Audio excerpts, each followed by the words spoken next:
You know, it doesn't feel like we're winning. Out of nowhere, I had a magician show up, and then in came champagne, and we had a purposeful party. I had to remember to celebrate wins.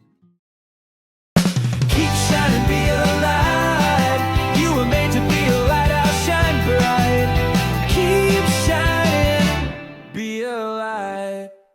Welcome to Keep Shining with Stuart MacMillan for the month of April. This month, we're going to talk a lot about joy and celebration and gratitude.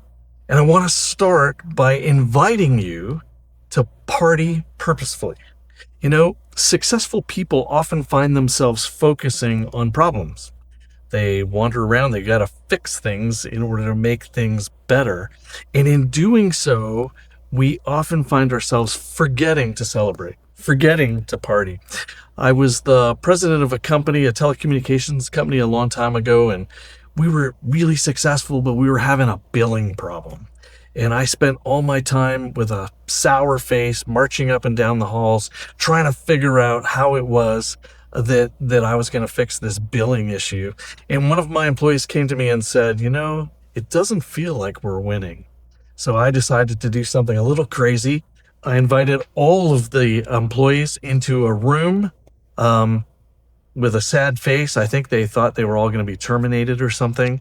And out of nowhere, I had a magician show up. And a magician showed up in the back, and he started doing card tricks, and people were kind of confused. And we had a purposeful party. I had to remember to celebrate wins. You know, 80% of the quality of life of an individual comes from how you as a leader, how you as their boss treat them. And I'm not talking about their time at work. I'm talking about their overall happiness of life. It comes from, do I celebrate them? Do I encourage them? I always encourage people to celebrate publicly. A public celebration is infectious. I also say, hey, you should criticize in private and praise in public. I had a number of great bosses over the years, and I have a question for you. If you're a leader or a boss and you phone someone and they look at their phone and they see your name, are they excited to pick it up, or are they dreading the phone call? I encourage you to be a great leader and a good boss so that when people see your name coming up on a telephone, they are excited to pick up the call and talk to you. There's a word, joy, J-O-Y, and you know, if you've ever gone to church, they'll say like Jesus, others, you. And whether you're into Jesus or not, the really important thing is that others comes next and you is after that. You are last. The best way to be joyful is gas.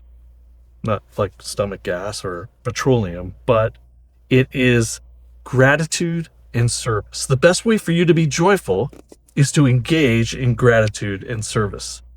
A thankful heart is rarely sad. Someone involved in service and helping other people are rarely sad. This month, our special guest is going to be Joan Hartel, who started a company called Vantel Pearls. And you're going to hear about how she loves to serve women, to make them better versions of themselves. So this spring is all about new beginnings, new life, new opportunities. The darkness of winter is fading and the light of spring is here. You've made it. So now is your opportunity to shine. If you're stuck, be thankful and count your blessings. I guarantee you'll be joyful.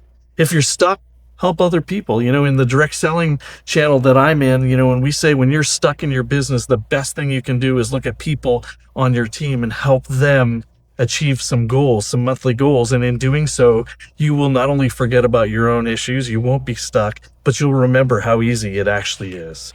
Help others succeed.